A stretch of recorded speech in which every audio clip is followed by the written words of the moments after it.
Okay students, today we will discuss the transportation of water and minerals in the plant. देखो बच्चा, ये topic कुछ certain बच्चों का यूजुअली डाउट होता है, तो थोड़ा सा टॉपिक ध्यान से सुनेंगे, समझेंगे और फोकस करने की कोशिश करेंगे प्लीज. क्या कहता है transportation of water and minerals takes place with the help of xylem. देखो बच्चा, जाइलम की हेल्प से, अब देखो बच्चा, सबको पता है जाइलम टिश्यू होता था, तो जाइलम टिश्यू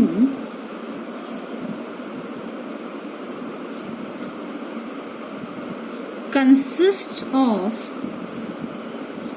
फॉलोइंग कंपोनेंट्स. समझना बच्चे, ध्यान से समझना. क्या कहता है? ये कहता है कि जाइलम के भी कुछ सर्टेन कंपोनेंट्स होते हैं. अब कंपोनेंट्स की बात करें तो पहला कंपोनेंट क्या नाम है? देखो बच्चा, मैंने एक ट्रिक बताई थी 9th क्लास में, हमने कैसे याद किया था.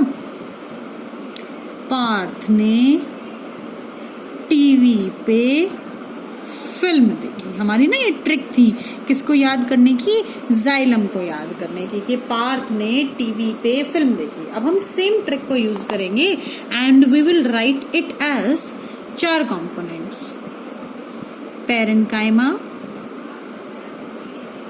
Fibres,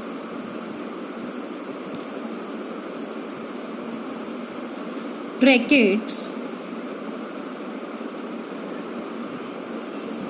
and vessels. देखो बेटा, sorry for mismatching it or jumbling it. P से पार्थ, पी से पैरेन्काइमा, फिर टी से ट्रैकेट्स, आप ऐसे लर्न कर लेना. वी से वेसल्स और एफ से फाइबर्स. अगली चीज क्या कहती है बच्चा? Now we will discuss that which components are usually responsible for the continuous system of water conducting channels. देखो बच्चा, ये क्या कहता है? ये एक एनसीईआरटी की लाइन है और एग्जाम में एज इट इज आई हुई है. That vessels and tracheids forms a continuous system of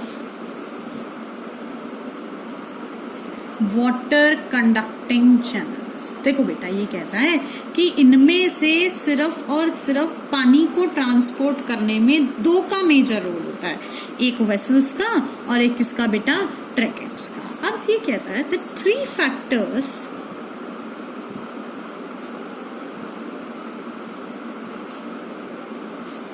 are responsible for transportation of water and minerals. सिर्फ वाटर और मिनरल्स के ट्रांसपोर्टेशन के लिए ना बेटा 3 फैक्टर्स रिस्पॉन्सिबल होते हैं. पहला फैक्टर क्या होता है? The first factor is root pressure. Second one is cohesive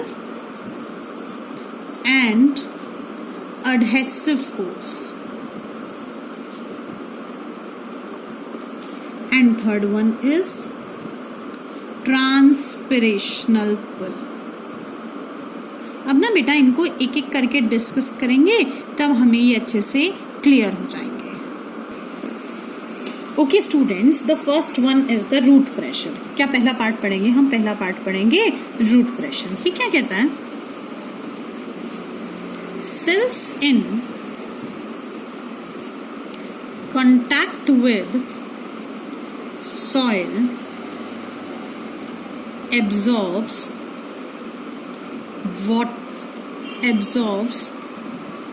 minerals from soil by active transport.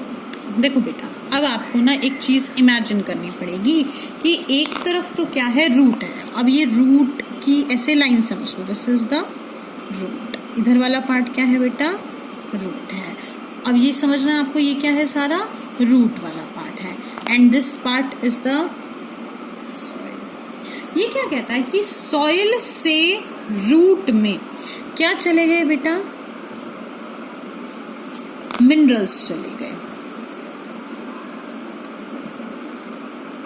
कौन से ट्रांसपोर्ट से, एक्टिव ट्रांसपोर्ट से। ये कह रहा है कि सॉइल से रूट में मिनरल्स जा रहे हैं, कौन से ट्रांसपोर्ट से, एक्टिव ट्रांसपोर्ट से। तो देखो बेटू मेरे को बताने की जरूरत होनी नहीं चाहिए। The active transport is a transport in which energy is required. ऐसा ट्रांसपोर्ट जिसमें एनर्जी यूटिलाइज हो जाए, उस ट्रांसपोर्ट को क्या कहेंगे बेटू, एक्टिव ट्रांसपोर्ट। तो अब मैं इसके साथ ऐसे क्या लिख सकती हूँ इसको समझाने के लिए, minerals move inside roots by active transport। Active transport से मिनरल्स क्या कर गए, अंदर मूव कर गए। अब क्या हुआ, this results in change in concentration of water between roots and soil। देखो बच्चा, इसकी वजह से क्या हुआ, इसकी वजह से वाटर की कंसंट्रेशन चेंज हो गई रूट्स और सॉइल में। अब जरा यहाँ पे देखना, ये कह रहा है इधर से यहाँ मिनरल्स गए, तो यहाँ पे मिनरल कंपैरेटिवली इस एरिया के लिए ज्यादा हो गए, तो पानी क्या हो गया, कम। तो हम क्या कह सकते हैं, अगर this is the soil, this is the root, तो यहाँ पर क्या हो गई, कंपैरेटिवली हाई वाटर कंसंट्रेशन, और यहाँ पे कंपैरेटिवली लो या फिर लेस वाटर कंसंट्रेशन। एंड बच्चा आपको सबको पता है the water will move from higher concentration to lower concentration. ये 9th क्लास में पढ़कर आए हैं, जब भी पानी हायर कंसंट्रेशन से लोअर कंसंट्रेशन की तरफ जाता है, हायर से लोअर की तरफ, the process is known as osmosis. इसको क्या कहते हैं, ऑस्मोसिस कहते हैं। तो ये क्या कह रहा है, पानी यहाँ से यहाँ जाएगा, वाटर यहाँ जाएगा, जिसकी वजह से क्या हो जाएगा बेटा, एब्जॉर्प्शन ऑफ वाटर, पानी का एब्जॉर्प्शन हो जाएगा। Due to a pressure created. देखो बच्चा, पानी अंदर क्यों गया, एक प्रेशर क्रिएट हुआ, नोन एज ऑस्मोटिक प्रेशर।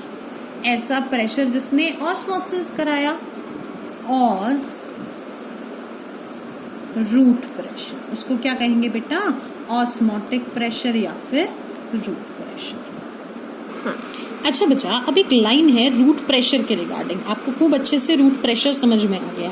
क्या होता है, पहले मिनरल्स जाते हैं तो पानी की कंपैरेटिव कंसंट्रेशन चेंज हो जाती है, जिसकी वजह से पानी higher concentration to lower concentration move करता है ऑस्मोसिस के लिए वजह से, और ऑस्मोसिस के लिए एक प्रेशर क्रिएट होता है जिसको ऑस्मोटिक प्रेशर या फिर रूट प्रेशर कहते हैं। अब बेटू लाइन को ध्यान से सुनना, जो ये प्रेशर था, this pressure results in creating a column of water that moves the water in upward direction. देखो बेटा, एक फोर्स लगा, प्रेशर लगा, उस प्रेशर की वजह से एक पानी का कॉलम क्रिएट होता है जिससे पानी ऊपर की डायरेक्शन में जाता है, but is insufficient for the larger height. ये कहता है कि पानी बिल्कुल ऊपर जाएगा पर बहुत लंबी हाइट तक नहीं जा पाएगा। सो इट इज यूजुअली और only applicable for the plants of shorter height. ये बहुत छोटे प्लांट्स के लिए तो बहुत सक्सेसफुल होता है, पर भैया जो बड़े प्लांट्स होते हैं जिनकी हाइट बहुत ज्यादा होती है, ये उनके लिए बहुत ज्यादा सक्सेसफुल नहीं होता।